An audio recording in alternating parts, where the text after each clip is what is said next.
Good morning, everyone. Today I'll be talking on unlocking secrets, investigation through technology, how technology helps uncover hidden truths. So let's dive in. No financial disclosure. These are my table of contents. So premium IOL surgery is more than just cataract removal. It's about optimizing vision and quality of life. It has now evolved into a form of refractive surgery. For most patients, premium IOLs, especially multifocal IOLs, offer clear vision at multiple distances. However, not every patient is fully satisfied. In such cases, effective management is the key. So how do we truly know whether the patient, their visual complaints stem from the cornea or the lens? This is where the iTrace system comes in, a game changer in ophthalmic diagnostics. It combines wavefront analysis and corneal topography with iTrace. We can quantify aberrations, pinpoint the real cause, and helps in the post-operative evaluation for patient satisfaction. So this was the case of our 49-year-old patient, a tailor by profession, who came to us with progressive painless vision loss in her left eye. She had undergone uncomplicated cataract surgery with a multifocal IOL in her right eye 4 years ago. So however, her left eye had a best corrected visual acuity of 6/12 and an immature posterior subcapsular cataract. Right eye was pseudophakic with multifocal IOL with a best corrected visual acuity of 6/6. Both eyes had normal fundus and macula on OCT. So given her previous multifocal IOL experience, we opted for phacoemulsification with a bifocal MF IOL in her left eye. Biometry was performed using IOL Master 700 using the Barrett's Universal 2 formula, and a supraphobe region plus 26 diopter lens was implanted.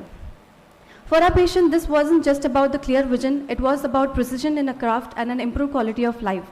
6 weeks after a seemingly successful surgery, our patient returned complaining that her near vision in the left eye felt uncomfortable despite an uncorrected visual acuity of 6/7.5 and near vision N6. Everything had gone smoothly during the surgery, so what was causing her dissatisfaction? A detailed examination was performed to identify the source of her complaints. For patients unhappy with premium IOLs, these key contributors deserve attentions, which can be remembered by the 7 C's. Coming to the first C, that is cylinder and residual refractive error, as we can see, the patient had nil residual astigmatism.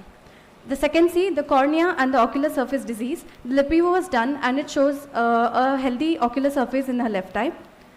The third C, chronic visual disturbance. There was no positive or negative dysphotic symptoms. The fourth C is the centration of the IOL. Following surgery, the IOL was well centered and in close approximation with the capsular fornix. The fifth C is the cystoid macular edema and the ocular other macular problems. As we can see, the OCT is within normal limit.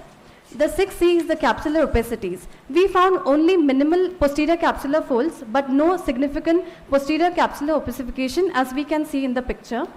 The 7C are some challenging patient. The right eye multifocal IOL was done somewhere else and required an add-on of plus 2.5 diopters, but the patient was unhappy in her left eye for near vision.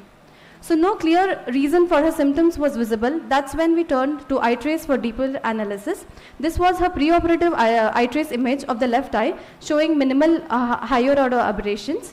So this was the 6 weeks post-operative iTrace image, and it revealed the answer. It showed elevated root mean square values and higher order aberration with a notable increase in comma, trefoil and spherical aberration, all indicating lenticular aberration. This suggested that the minimal PC fold was causing the disturbance.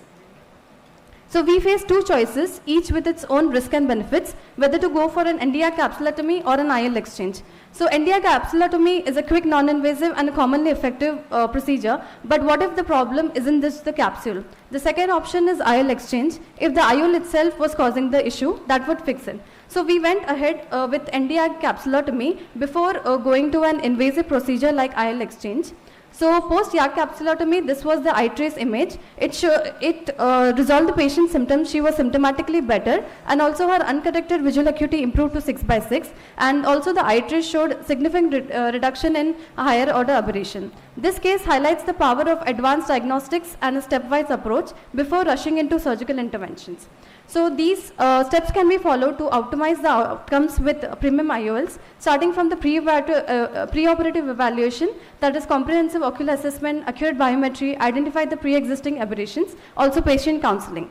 The intraoperative consideration could be precise IOL positioning, a continuous curvilinear capsular access should overlap the optic, and mitigating the surgical trauma. The post-operative assessment, comprehensive post-operative assessment has to be done with assessment of higher order aberration.